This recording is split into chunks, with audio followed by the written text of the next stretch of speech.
नमस्कार दोस्तों, bloody vibes के आज के हैरान कर देने वाले बहुत ही ज़्यादा खौफनाक से अनोखे एपिसोड में हम लोग आप लोगों के सामने आज से लगभग 14-15 साल पहले एक साधारण से परिवार के साथ घटी हुई इतनी डरावनी घटना की कहानी लेकर आ गए हैं जिसे सुनकर लिटरली आप लोगों के हाथ पैर कांपना शुरू हो जाएंगे। आपकी रात आज जितनी काली थी उससे कई गुना ज़्यादा और काली हो जाएगी। तो कुछ ऐसा भाई, नागपुर के थोड़े ही आगे काटोल नाम का इलाका पड़ता। बहुत सारे लोग इसको एक गांव भी कहते, तो बहुत सारे लोग इसको नागपुर का ही एक हिस्सा कहते भाई, जैसे जिसकी सोच। लेकिन इतना कह सकते हैं कि ये सिटी वाले एरिया से थोड़ा दूर है। तो यहाँ पर ना काटोल में एक बड़ा साधारण सा परिवार रहा करता था। इस परिवार में कौन कौन था मैं आप लोगों को बता देता हूँ। इस परिवार में 2 भाई थे, जिसमें से एक छोटा भाई था और एक बड़ा भाई। बड़ा भाई जो था उनका शादी हो चुकी थी, उनकी पत्नी थी और उनका एक छोटा सा लड़का था।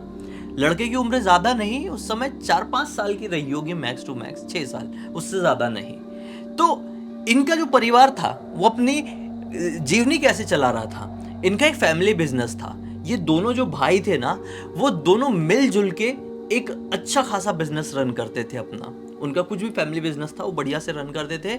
इस वजह से इनकी फाइनेंशियल प्रॉब्लम इनको कभी आई नहीं। लेकिन एक दिन ऐसा होता है कि ये जो छोटे वाले भाई थे ना, उनकी मृत्यु हो जाती है। उनकी मृत्यु के बाद से जो बड़े वाले भाई रहे ना, तो वो थोड़े से ऐसे टूट से गए। जैसे कि यार एक 4 पहिया लगा हुआ था गाड़ी में और एक पहिया निकल गया तो गाड़ी तो लड़खड़ाएगी। तो इनका जो फाइनेंशियल कंडीशन है अब थोड़ा सा बिखर गया। अब परिवार में कौन कौन बचे? पति पत्नी और एक लड़का, बस। अब ऐसा था कि भाई इनको मेहनत करना आता था, बड़े वाले भाई को मेहनत करना आता था। तो उन्होंने मेहनत की और अपनी पत्नी की बहुत हेल्प ली उन्होंने, और पत्नी ने भी दिल से पूरी मदद करी। पत्नी ने एक साड़ी की दुकान खोली। इस वजह से इनकी फाइनेंशियल कंडीशन स्टेबल हो गई और अब लगभग सब कुछ ठीक चलने लगा। लेकिन इसी दौरान, मतलब इनकी जब मृत्यु हुई थी, मतलब छोटे वाले भाई की मृत्यु हुई थी, उसके बाद से ही जो इनकी भाभी थी, मतलब बड़े वाले भाई की पत्नी, वो ना काफ़ी ज़्यादा धार्मिक हो गई थी। वो ऐसा हो गया था कि हर टाइम भगवान की पूजा पाठ में लीन रहना, क्योंकि इनकी फाइनेंशियल कंडीशन भी बहुत अच्छी नहीं रह गई थी ना, तो भगवान के ऊपर बहुत ज़्यादा इनका आस्था बढ़ गई थी कि यार पूजा पाठ करो, मन की शांति मिलेगी। और सिर्फ इतना ही नहीं, ये अब कुछ झाड़ फूक वाली चीज़ों में इन्वॉल्व हो गई थी। आध्यात्मिक बनना एक अलग होता है, लेकिन इनका ऐसा हो गया था कि ये ना अब किसी को भी कुछ भी परेशानी होती थी ना, तो बोलती थी ठीक है मैं आ रही हूँ, मैं झाड़ फूक कर दूंगी, ठीक हो जाएंगे। और सामने वालों को लिटरली फर्क भी पड़ता था। ऐसा हो गया था कि गांव गांव से लोग आते थे इनको बुलाने के लिए कि हमारे घर पे ये हो गया वो हो गया, आप झाड़ फूक करने के लिए चलो। क्योंकि कहीं ना कहीं इनके परिवार में ये मानना था कि जो छोटे वाले लड़के की जो मृत्यु हुई है, मतलब इनके जो देवर की मृत्यु हुई है, वो एक काले जादू की वजह से हुई है। तो भाभी के मन में बहुत टाइम से आ गया था यार कि काश मुझे कुछ ऐसा आता होता तो मैं अपने देवर की जान बचा लेती, काश हम किसी की मदद ले लिए होते। इसी वजह से शायद देवर की मृत्यु के बाद वो बहुत ज़्यादा आध्यात्मिक बन गई थी और साथ ही साथ झाड़ फूक में इन्वॉल्व हो गई थी। लेकिन ठीक चल रही थी जिंदगी, साड़ी का बिजनेस भी और इनके पति का बिजनेस भी और इनकी झाड़ फूक भी चल रही थी। कई बार पति को बुरा लग जाता था कि हो गया ना यार, क्या झाड़ फूक, पहले अपने घर परिवार का देखो, इतना ऐसा डायरेक्टली किसी के घर पे नहीं जाते हैं, कौन सी बला बत्तर लगी रहेगी और कौन सी हमारे घर पर चिपक कर आ जाएगी, तुम्हें सोचना चाहिए। लेकिन नहीं, अब इनका ऐसा हो गया था कि मैं ये काम भलाई के लिए कर रही हूँ, जो मेरे भाई जैसे देवर के साथ हुआ वो किसी के साथ नहीं होना चाहिए, इसलिए मैं ये काम करती हूँ। अब भैया ऐसे ही एक दिन की बात है जहाँ पर इन लोगों का घर था। इनके घर के पीछे ना एक मंदिर था, उस मंदिर के और पीछे की तरफ एक और घर था, जो कि इनके ना पुराने पहचान वाले लोग थे, पड़ोसी थे ना, तो बहुत पुराने पहचान वाले थे। उनके घर पे ना हाल फिलहाल में एक छोटे से बच्चे का जन्म हुआ था। उस छोटे से बच्चे के जन्म के कुछ ही महीने बाद, यानी कि मुश्किल से 2.5-3 महीने के बाद, उन लोगों के घर के बाजू में एक औरत रहती थी, उसकी मृत्यु हो जाती है। ठीक है, उसकी जैसी मृत्यु होती है ना, तो इनके घर पे जो बच्चा था वो बीमार पड़ने लगता है। बाजू वाली औरत की मृत्यु के बाद इनके घर का बच्चा बीमार पड़ने लगता है। किनके घर का? ये कोई और ही घर है, ये इन लोगों का घर नहीं है, ये पड़ोसी का घर है। तो पड़ोसी का बच्चा बीमार पड़ने लगता है। तो इनके पड़ोसी लोग सोचते हैं कि क्या हो गया यार, बच्चा इतना बीमार क्यों पड़ रहा है, इसको बहुत ज़्यादा वोमिटिंग होती है और नॉर्मल वोमिटिंग नहीं, खून वून की हो जा रही है। तो इनके घर वालों को बहुत चिंता हुआ, पहले डॉक्टर के पास ले गए, डॉक्टर बोले कुछ समझ में नहीं आ रहा है, ये कोई रेयर बीमारी हो गई क्या है। तो फिर इनको किसी ने सलाह दिया कि यार एक बार इसको झड़वा दो लड़के को, शायद कुछ फ़ायदा मिल जाए। तो ये लोग अपने बच्चे की खबर लेके इनके घर पर आए। इनके घर का कुछ नाम रख देते हैं, कोई परिवार का नाम रख देते, शर्मा परिवार ऐसा बोल देते हैं। तो शर्मा परिवार के पास आए। तो शर्मा जी जो थी, लेडी थी, इनको झाड़ना फूकना तो आता ही था। तो ये बोलती कि ठीक है, मैं आज रात में आती हूँ आपके घर, यही कोई 8 बजे के आसपास, बच्चे को नहला कर रखना, मैं झाड़ूंगी, चिंता मत करो, ठीक हो जाएगा। अब भैया रात में वो लोगों ने बच्चे को नहला के रखे। ये जैसे ही उनके घर पर गई शर्मा आंटी, वो देख के समझ गई कि यार इस घर पे पक्का किसी की बुरी नज़र लगी हुई है, किसी चुड़ैल की बुरी नज़र, जो कि इस बच्चे को सीधे सीधे ख़त्म करने के लिए आई हुई है। इन्होंने बोली कि यह कार्य मुझसे नहीं हो पाएगा, इसको कुछ बहुत खतरनाक हवा लग गई है, इसको बचाना है आपको तो किसी बड़े सिद्ध पुजारी या सिद्ध बाबा के पास जाओ, ये मेरे बस की बात नहीं है, मैं तो अपनी नॉर्मल पूजा के बेस में ये सारी चीज़ें करती हूँ। तो वो जो बच्चा था ना, उसकी माँ रोने लगी। अब उसकी माँ को रोता हुआ देखकर ये शर्मा आंटी भी थोड़ी सी पिघल गई कि यार बेचारे कैसे दुख में है और मैं मदद नहीं करी तो कैसे करी फिर। तो बोलती ठीक है, काम करते हैं, बच्चे को घर के मेन द्वार पर लेकर चलो, गोदी में लेकर बैठो और 7 आटे के दिए बनाओ, मैं कुछ करती हूँ। बच्चे की माँ बच्चे को मेन द्वार पर गोदी में लेकर बैठी और 7 आटे के दिए बनाए गए। उन्होंने दीपक जलाई, कुछ मंत्र पढ़ी और बच्चा सो गया ये सारी चीज़ करते करते। अब उनकी सारी प्रक्रिया ख़त्म हो गई लगभग 1 घंटे में।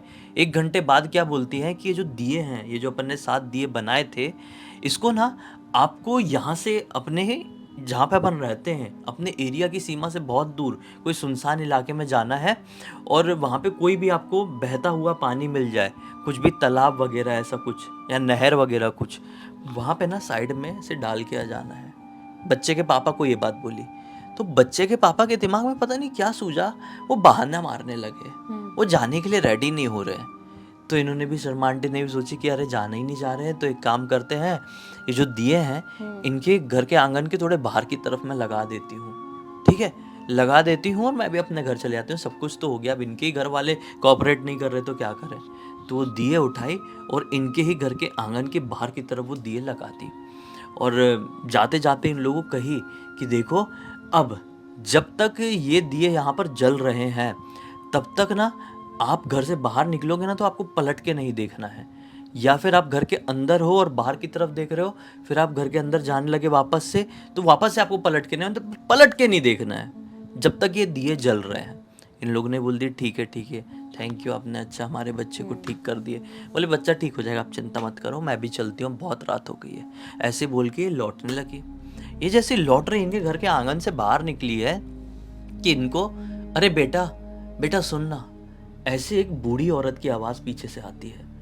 ये बोलती है अरे कौन है, सब बोल के पीछे पलटती है।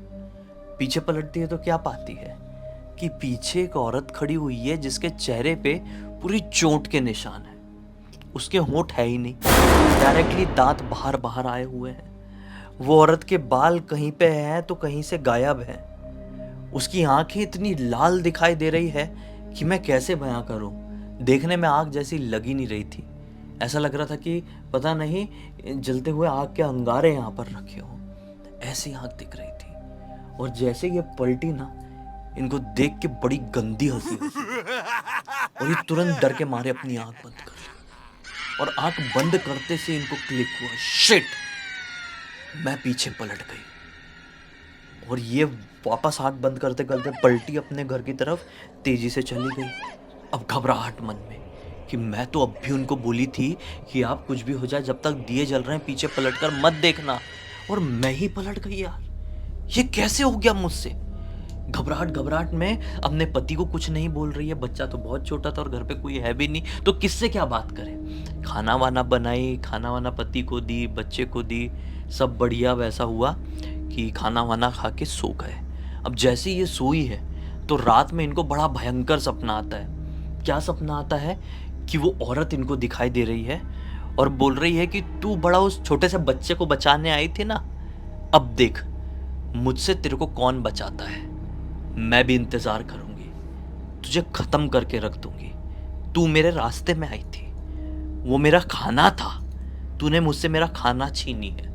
मतलब वो बच्चे को लेकर बोल रही है वो चुड़ैल कि वो मेरा खाना था, तूने मुझसे मेरा खाना छीन लिए, अब देखती हूँ तुझे मुझसे कौन बचाता है। ऐसे ही घबरा कर उठी है। पति ने बोले क्या हो गया, सब ठीक है कि नहीं, तो पति को कुछ नहीं बताई। इस रात के बाद से इनकी जिंदगी पूरी तरीके से पलट गई।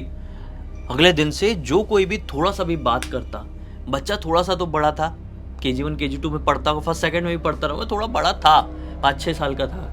6 साल की उम्र में कौन सी क्लास में पढ़ते बच्चे, उतनी क्लास में था। तो बच्चे के दोस्त भी कई बार मोहल्ले पड़ोस के आ जाते थे ऐसे घर पे खेलने के लिए। तो कोई इतनी सी भी आवाज़ कर रहा है ना, तो वो आवाज़ इनको ऐसी लग रही है कि सर फट जाएगा उस आवाज़ से। अपने पति से बोल रही है शाम होते होते तक कि मेरे को ना दिमाग में ऐसा लगता है कि सिर के अंदर ना ऐसे कीड़े चल रहे हैं, मुझे बहुत अजीब सा लगता है।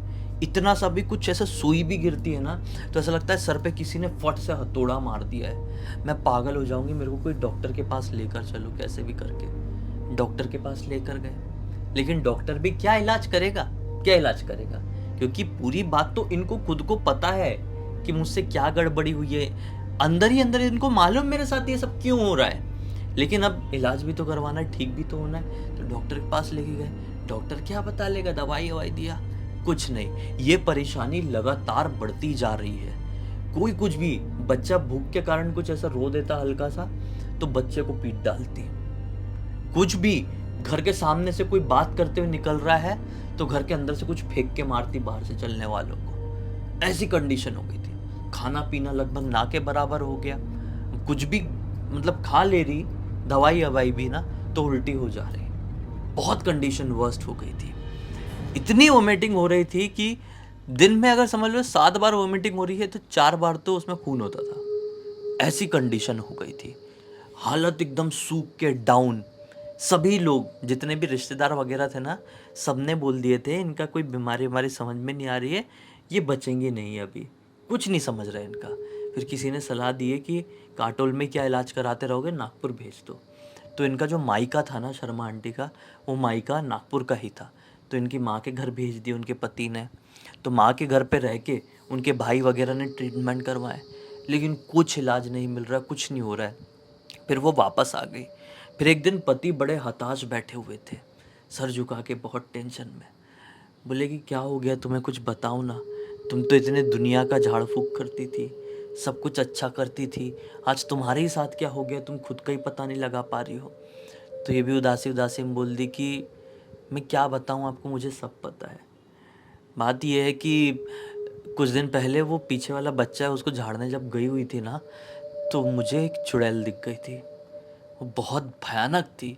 उसको देखकर मैं डर गई, ये मुझसे बहुत बड़ी गलती हो गई। वो चुड़ैल अब हमारे घर तक आ चुकी है और अब मेरे साथ वो पता नहीं क्या करेगी। तो ये बोलते हैं ये बात तुमने मुझे पहले क्यों नहीं बताई, हम दुनिया के डॉक्टरों के चक्कर काट रहे हैं, अगर ये मुसीबत कुछ उस चीज़ से रिलेटेड है, पैरानॉर्मल वर्ल्ड से रिलेटेड है, तो डॉक्टर मेडिकल साइंसेस में क्या कर पाएगा, तुमको थोड़ी राहत ही मिल पाएगी, तुम ठीक नहीं हो पाओगी। तो मैं बात करता हूँ, इन्होंने कुछ कांटेक्ट निकाले और इनके कोई दूर के रिश्तेदार वो भी ये सब काम किया करते थे, उनको फ़ोन किए। उन्होंने बोले कि मैं तो अभी गांव में नहीं हूँ, मैं बाहर आया हुआ हूँ किसी वजह से, लेकिन अगर ऐसी अपने परिवार में ही परेशानी है तो मैं जल्द से जल्द आपके काटोल में आता हूँ। वो यार लिटरली अच्छे आदमी, वो अगले ही सुबह काटोल पहुँच गए और वहाँ पर जैसे ही घर पर प्रवेश किए तो उन्होंने बता दिए कि यहाँ पर तो एक बहुत खतरनाक चुड़ैल का साया लग गया है आपके घर पे, और वो बस एक ही मकसद ठान के बैठी हुई है कि इनकी जान लेकर जाएगी, और वो ये कार्य कभी भी कर सकती है। इनकी हालत देख के भी आप बता सकते हैं, कोई भी बता सकता है कि देखो ये ज़्यादा दिनों की मेहमान नहीं है। एक काम करते हैं, मैं कोशिश करता हूँ पूरी झाड़ने की, आने वाले पूर्णमासी तक देखा जाएगा। अगर पूर्णमासी तक इनको आराम नहीं मिला ना, तो फिर एक कार्य है जो बहुत कठिन है, वो हमको करना पड़ेगा। तो शर्मा अंकल ने बोले कि ठीक है आप यही करो।